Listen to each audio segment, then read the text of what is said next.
My ex-wife and her new man tried breaking into my house. Now they're both in jail. I'm 41, male, and I work as a mechanic in a small Midwestern town. My divorce was finalized just 6 months ago, and it was a relief to walk away with some dignity intact. My ex-wife, Jill, and I had argued nonstop for nearly 2 years. Right after the paperwork went through, I decided to make a fresh start by buying a modest three-bedroom home near my workshop. It wasn't extravagant, but it felt like a solid milestone in reclaiming my life. For the first few weeks, I took pride in every corner of that house. Freshly painted walls, newly installed kitchen cabinets, a small backyard with enough space for barbecues.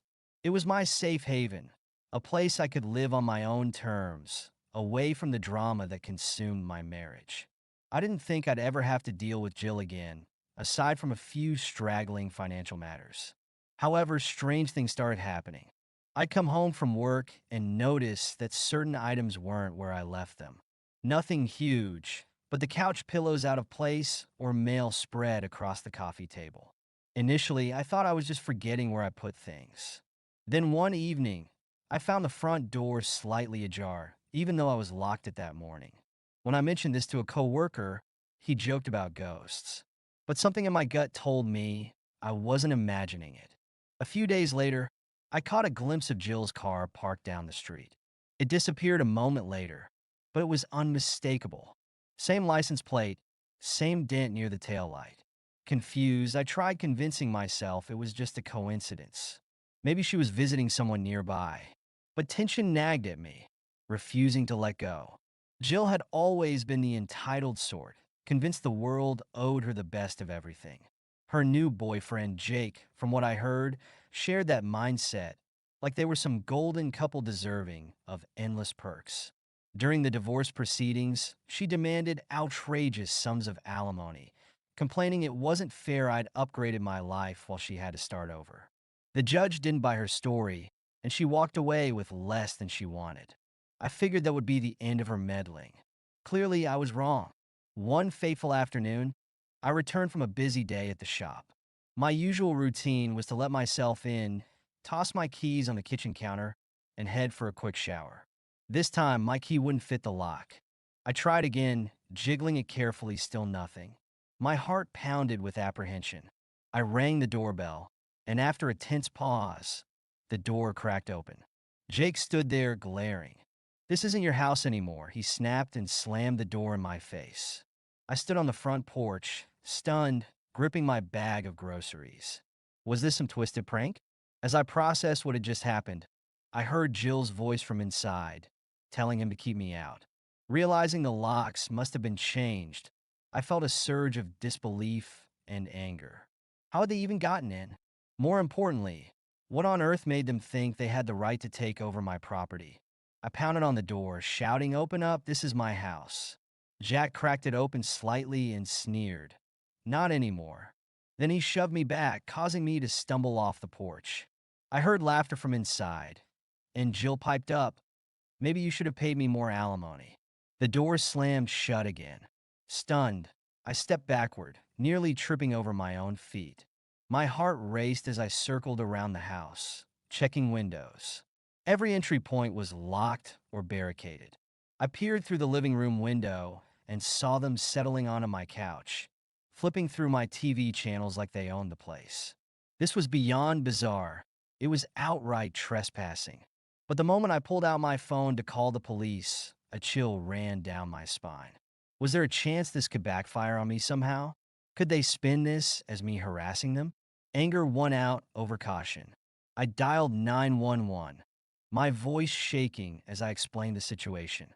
The dispatcher was calm, instructing me to wait outside and let officers handle it. Within 10 minutes, two squad cars rolled up. I felt a flicker of relief.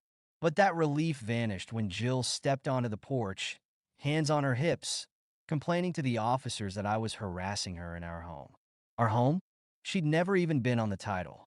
I had purchased this place well after the divorce was final. The police asked for documents, so I showed them the deed and my driver's license, pointing out that her name was nowhere on it.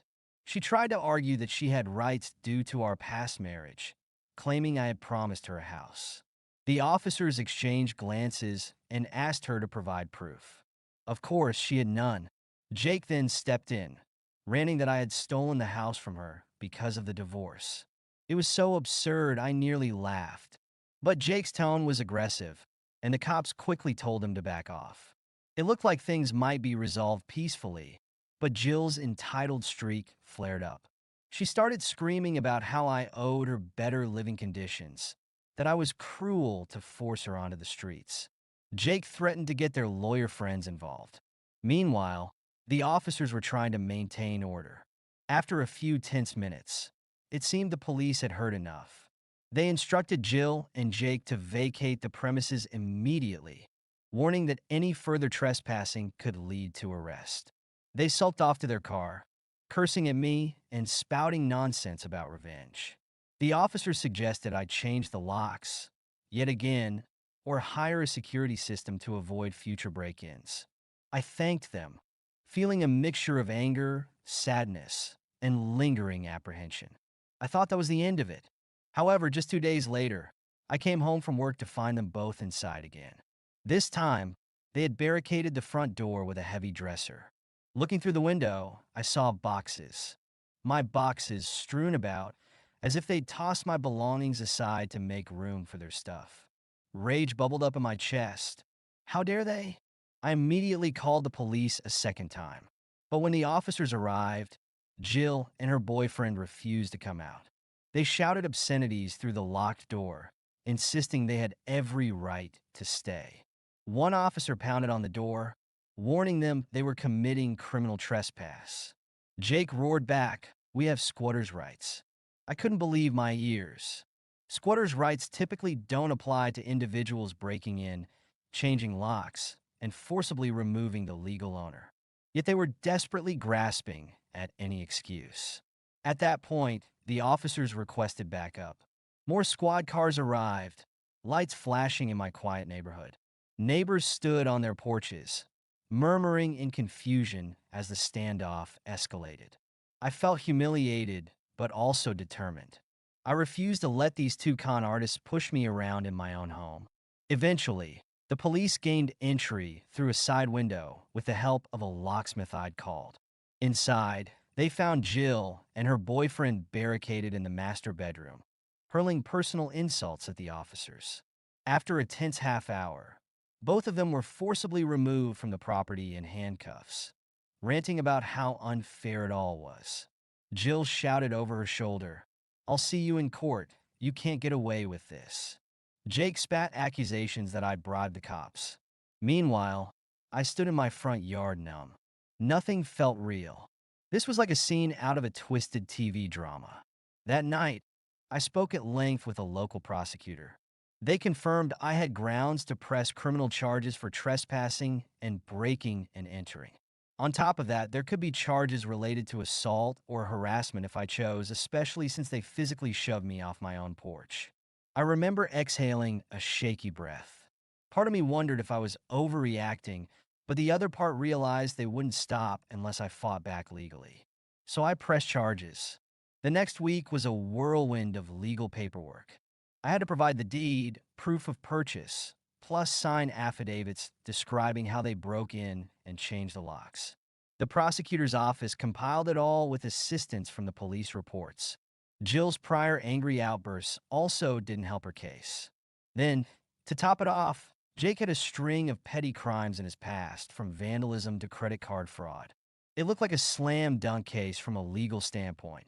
On the day they were arraigned, I showed up in court feeling both anxious and resolute. Jill glowered at me from across the room, Jake whispering furiously to her. Their lawyer attempted to spin a story about how I had promised them accommodation after the divorce, claiming it was some handshake agreement. My lawyer coolly presented the timeline, showing I purchased the home long after the divorce settlement, with no mention of any shared ownership. Still, they kept trying. Their sense of entitlement was astounding. Jake even interrupted the judge, insisting that I'd exploited Jill financially. The judge quickly shut him down, warning him about contempt of court if he continued. Hearing them squirm was oddly satisfying. But the real satisfaction came when bail was set high and they realized they'd likely remain in custody unless they paid up. Neither of them seemed to have the funds. In the end, the court found enough evidence to move forward with the criminal trial. Jill and her boyfriend both spent a few weeks in jail awaiting further proceedings. I discovered through mutual acquaintances that they tried everything to negotiate an out-of-court settlement, but I refused.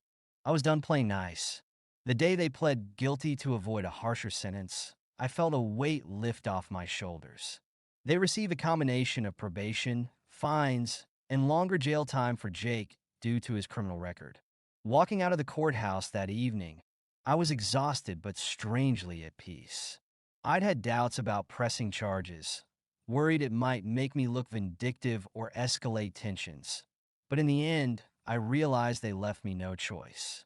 They broke into my home, humiliated me in front of my neighbors, and showed zero remorse. It was time for real consequences.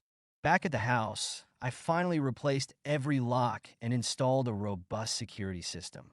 My father helped me repair the damages they left behind: scratched floors, broken window sills, and torn up furniture. Little by little, I reclaimed my space. Each improvement felt like another step away from the chaos, a reminder that I had the right to protect what was mine. Looking back, the entire ordeal taught me that sometimes people refuse to respect boundaries unless forced by law. Jill's entitled attitude convinced her she deserved my property just because we'd once been married. Jill and Jake tried every dirty trick they could muster: squatters' rights, fake promises, intimidation. In the end, the legal system reminded them that actions have consequences. Nowadays, I enjoy a quiet routine, tinkering in my garage workshop and grilling in my backyard on weekends. I keep a close circle of friends who supported me through the chaos. Occasionally, I'll hear from distant acquaintances that Jill still blames me for ruining her life, but I don't lose sleep over it. She made her choices, and I made mine. Thank you so much for listening to my story. If you have any thoughts, I'd love to hear them, so please leave a comment. Don't forget to like and subscribe if you want more stories like this one.